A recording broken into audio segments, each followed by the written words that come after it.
Pectoral region.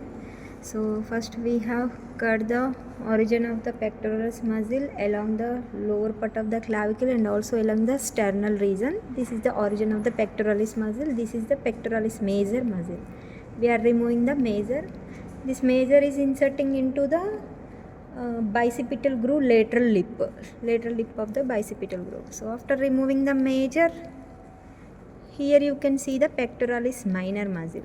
Okay, so this is also the part of the pectoral region muscle. Actually in the pectoral region you will have pectoralis major, minor and also the serratus anterior muscle which is present along the lateral part of the chest, and also subclavius muscle behind the clavicle. So first one is major, second one is minor. So here this is the medial pectoral nerve which is piercing the pectoralis minor muscle. So this medial pectoral nerve is a branch of the medial cord of the brachial plexus. Okay, after removing the minor, so this is the axilla.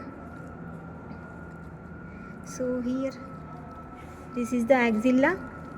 So this is the apex of the axilla. So the apex of the axilla is also called the cervico-axillary canal.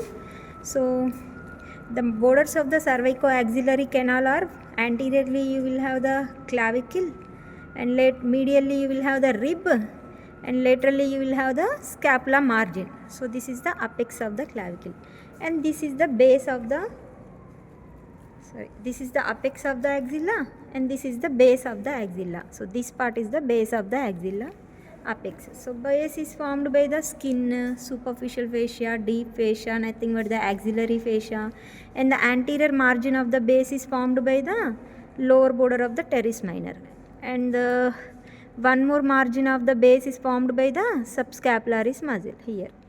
So that is about the base.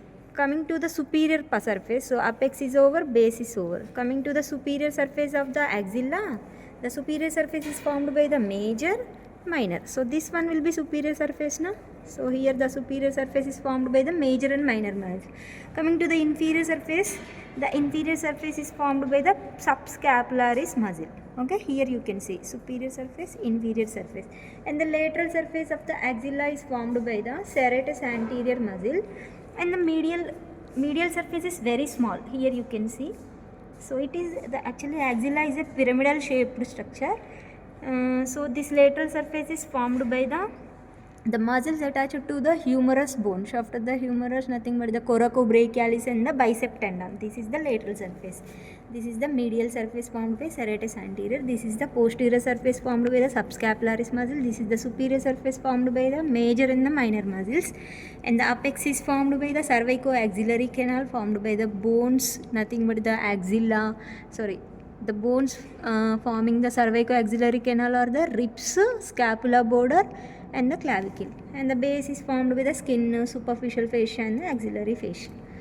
So after all the margins and the borders, the content of the axilla, first one is the axillary artery. Here you can see, this is the,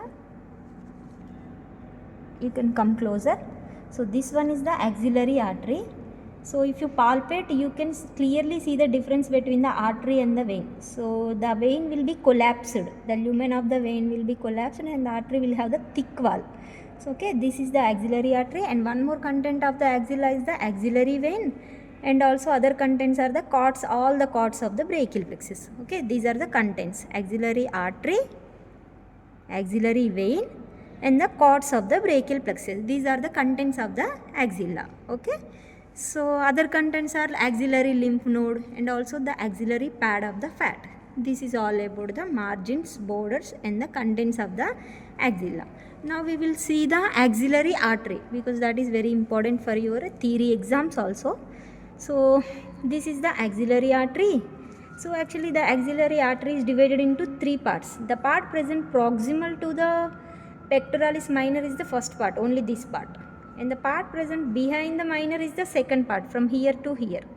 Okay, from here to here, behind the pectoralis minor. The part present below the pectoralis minor is the third part of the axillary artery. Okay, this is the third part of the axillary artery, from here to here. Okay, second part is present from here to here, first part in front of the pectoralis minor. So the branches of the first part of the axillary artery, here you can see this is the superior thoracic artery. Okay, this is the superior thoracic artery, and the parts from the second part, the part behind the minor, one is thoracoacromial artery and one is the lateral thoracic artery. You can see which is running on the lateral part of the thorax. This is the lateral thoracic artery, and this is the thoracoacromial artery, which is again divided into 4 parts. Okay, A, P, C, D. Acromion branch, P for pectoral branch, C for coracoid branch, D for deltoid branch. Okay, these are the 4 branches of the thoracoacromial artery, and this is the lateral thoracic artery. These two branches are coming from the second part of the axillary artery. This is the first part of the axillary artery branch, that is the superior thoracic artery. Coming to the third part of the axillary artery, from the third part of the axillary artery, see, this one is the anterior circumflex humeral artery, and see, this one is the subscapular artery. Okay, this is the subscapular artery. This is subscapularis muscle now. So on the surface of the subscapularis muscle, this artery will be running along with the thoracodorsal nerve. Okay, this is the subscapular artery coming from the third part of the axillary artery. One more branch is the anterior circumflex humeral artery, and one more branch is the posterior circumflex humeral artery. Okay, this is the anterior circumflex. Posterior will be behind, I guess. So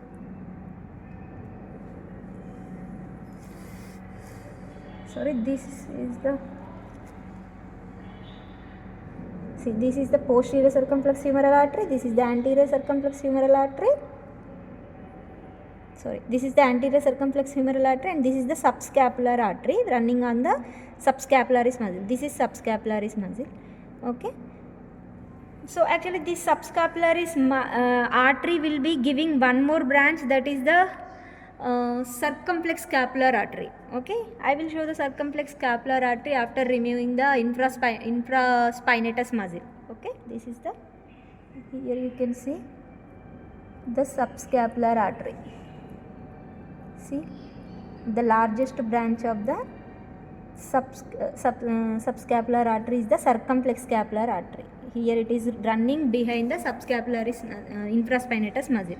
Okay, these are the branches of the all parts of the axillary artery. I will repeat once again. So this is the axillary artery. This is the first part branch, nothing but the superior thoracic. These two are the second part branches, thoracoacromial artery and the lateral thoracic artery. Okay, from the third part you will have the anterior circumflex humeral, posterior circumflex humeral, and the subscapular artery. The largest branch of the subscapular artery is the circumflex scapular artery. Okay, that is about the axillary artery. Coming to the relations of the axillary artery, you should also write the relations. So on the first part, in the first part, the part which is present proximal to the pectoralis minor, superiorly what will be there? Pectoralis major muscle will be there. Skin, superficial fascia, pectoral fascia, and then you will have the pectoralis major muscle on the first part. So you see here what will be there behind posteriorly, what is the relation of the first part of the axillary artery? What is this muscle?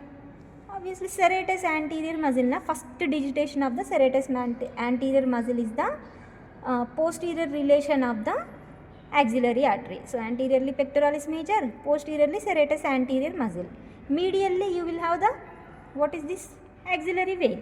Axillary vein and also the medial cord of the brachial plexus. You can see here. See, this is the medial cord of the brachial plexus. Okay, these two are present medially in the first part of the axillary artery. Coming to the lateral relations, you will have the lateral cord and the posterior cord. I will show you clearly. So this is the lateral cord and this is the posterior cord.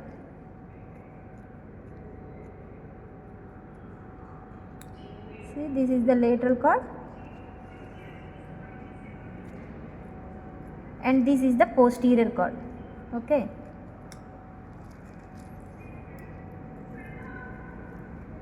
Lateral cord and the posterior side. Okay, I will repeat the first part relations. Superiorly you will have the pectoralis major, Posteriorly, you will have the serratus anterior muscle along with the long thoracic nerve. You can also see long thoracic nerve here. Long thoracic nerve is a branch coming from the roots of the brachial plexus. Okay, long thoracic nerve. Here you can see. This is the long thoracic nerve. These two are the relations on the posterior side. And medially, you will have the axillary vein and the medial cord of the brachial plexus. Laterally, you will have the lateral cord and the posterior cord. Okay. Coming to the second part relations, superiorly you will have the pectoralis major, subpectoralis minor. Okay. Posteriorly, what is this muscle? Subscapularis muscle. And all the cords are related according to its names. Like medial cord is present medially, lateral cord is present laterally, and the posterior cord is present posteriorly in the second part. Okay. Coming to the third part. So this part is the third part of the axillary artery. This is axillary artery. So this is the third part of the axillary artery. So coming to the relations of the third part of the axillary artery. So the branches are, first you will have the medial cutaneous nerve of the arm, medial cutaneous nerve of the forearm. Sorry, arm is missed here.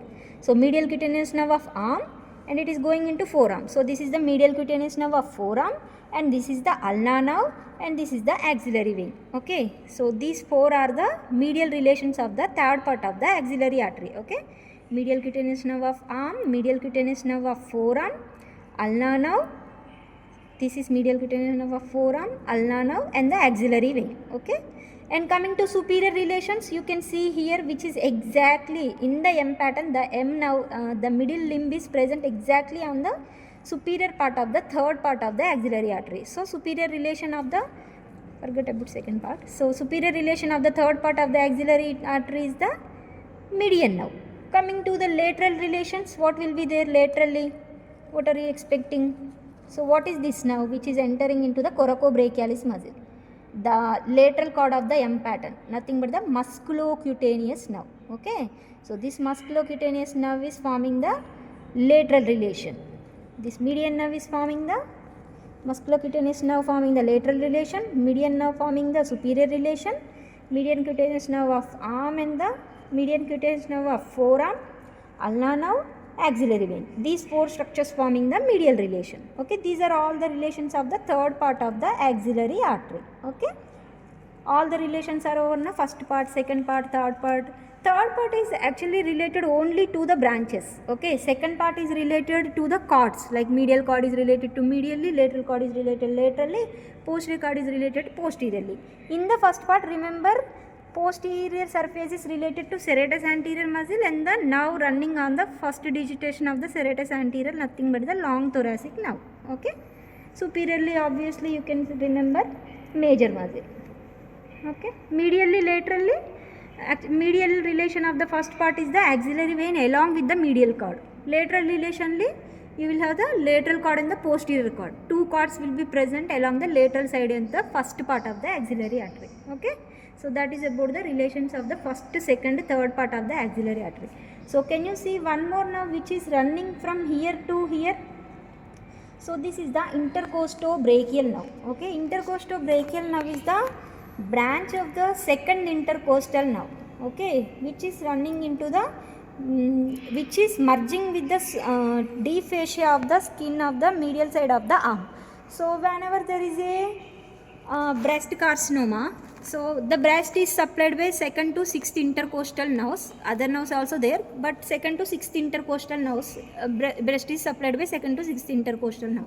So whenever there is a breast carcinoma, so this there is a pain along with the radiating pain along with the breast. There is a medial side of the pain on the, there is a pain on the medial side of the arm also because of the intercostobrachial nerve. Okay, in breast carcinoma there is a tingling sensation and the loss of sensation over the medial side of the arm because of this intercostobrachial nerve. Okay, so coming to brachial plexus, so the axillary artery is surrounded by the all the branches and cords of the brachial plexus. In the first and second part of the axilla you will have cords, and in the third part of the axilla you will have the branches of the brachial plexus.